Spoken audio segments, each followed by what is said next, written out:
जी, साफ तौर पर नजर आता है राजीव जी कि सत्ता प्रतिष्ठान अपोजिशन को दबा देना चाहता है। उसकी जान लेने में भी उसको कोई दिक्कत नहीं है। उसको ऐसे माहौल में झोंक देना चाहता है कि हत्या भी हो जाए तो कोई फर्क नहीं पड़ता। और उन सब बातों को जो कही जा रही है, धमकी हम लोग कह रहे हैं, लेकिन धमकी शब्द छोटा है। जब सत्ता के संरक्षण में सीधे जीभ काटने की धमकी, जीभ जलाने की धमकी, आतंकवादी कहने की बात, दादी जैसा हश्र होने की बात अगर कही जा रही है और भी गंदे गंदी बातें, तो ये सिर्फ धमकी नहीं रह जाती है। कोई नया शब्द हमको ढूंढना पड़ेगा कि ये क्या है। और जो जो बातें नरेंद्र मोदी जी इस के लिए जेपी नड्डा बोल रहे हैं कि उनको ये कहा गया, उनको वो कहा गया, वो बातें राजनीतिक हैं और किसी न किसी जैसे मौत का सौदागर। अगर गोधरा कांड से में ट्रेन में लाशें पहुंचती हैं और उन लाशों को आप जुलूस निकालते हैं ताकि भावनाएं भड़क जाए, तो ये मौत का सौदागर इसी संदर्भ में तो कहा गया था। अकेले सोनिया गांधी ने थोड़े कहा था, शंकर सिंह वाघेला ने भी कहा था, गुजरात के दूसरे नेताओं ने भी कहा था। ये चौकीदार चोर है, ये इनको अपमानजनक लगता है, लेकिन वक्त ने तो दिखलाया है कि चौकीदार चोर है। चौकीदार अगर सही होता तो यहाँ लाखों अरबों रुपए कैसे साइफंड ऑफ होते, विदेश चले जाते, या आप जान ही रहे हैं सारे मामले एक के बाद एक हिंडनबर्ग से मामले सामने आए। तो चौकीदार चोर है, ये राजनीतिक नारा है, किसी की व्यक्तिगत बात थोड़े है। चौकीदार का मतलब इस देश का जो चौकीदार, प्रधानमंत्री का पद भी है, लेकिन प्रधानमंत्री पर कोई व्यक्तिगत रूप से कोई गाली है ऐसा नहीं है। कोई रावण से तुलना करता है, अरे सम्मान हो रहा है आपका, रावण से तुलना करना अपमान तो रावण का हो रहा है। हम ऐसे भी इस बात को कह सकते हैं। बहुत सारी बातों को ट्विस्ट करके भी पेश किया गया, लेकिन उसमें कोई जान लेने की धमकी नहीं थी।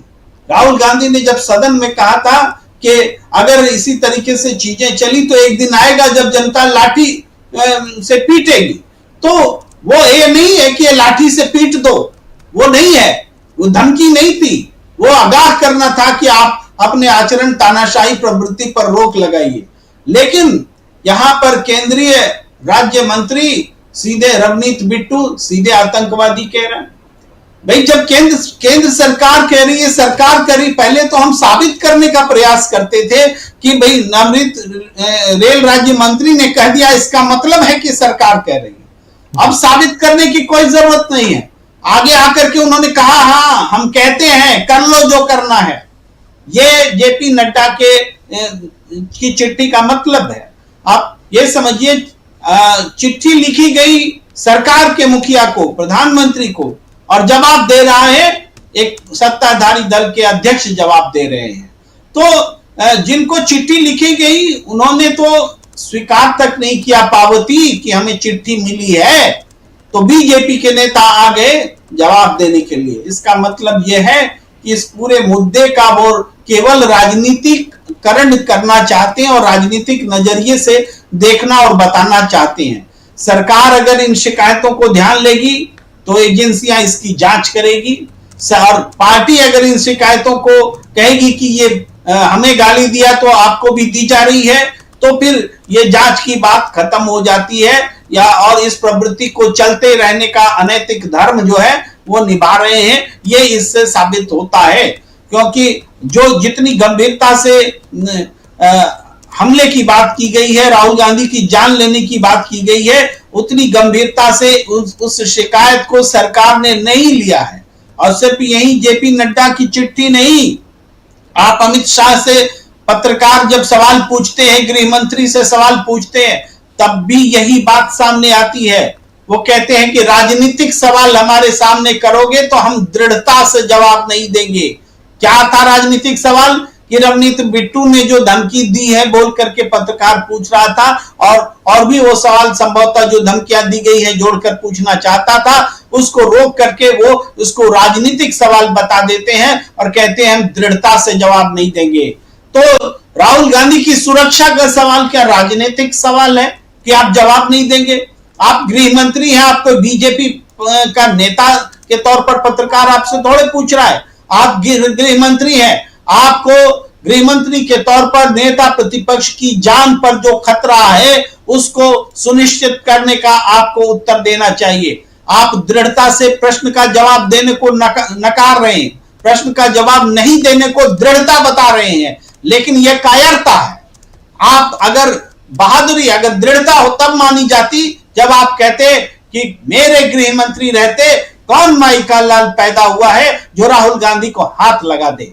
इसको आप दृढ़ता कहते, लेकिन आप सवाल का जवाब देने के बजाय आप इसको कह रहे हैं कि दृढ़ता से हम प्रश्न नकार रहे हैं। प्रश्न को नकारना क्या दृढ़ता है? इससे बड़ी कायरता और कुछ नहीं हो सकती कि देश का गृह मंत्री एलओपी पर जान के खतरे को राजनीतिक प्रश्न बोलकर नकार रहा है और सुरक्षा देने की का भरोसा तक नहीं दे रहा है। यह सेम पैटर्न है। जेपी नड्डा वही बोल रहे हैं जो अमित शाह बोल रहे हैं, अमित शाह वही बोल रहे हैं जो जेपी नड्डा ने चिट्ठी लिखा है, और सब वही बोल रहे हैं जो नरेंद्र मोदी के दिमाग में दौड़ रहा है।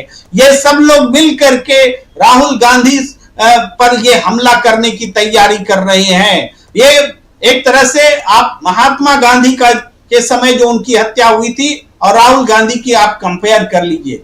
राहुल गांधी और महात्मा गांधी के जन्म में कितना फर्क है कि 100 साल में सिर्फ 8 महीने का फर्क है।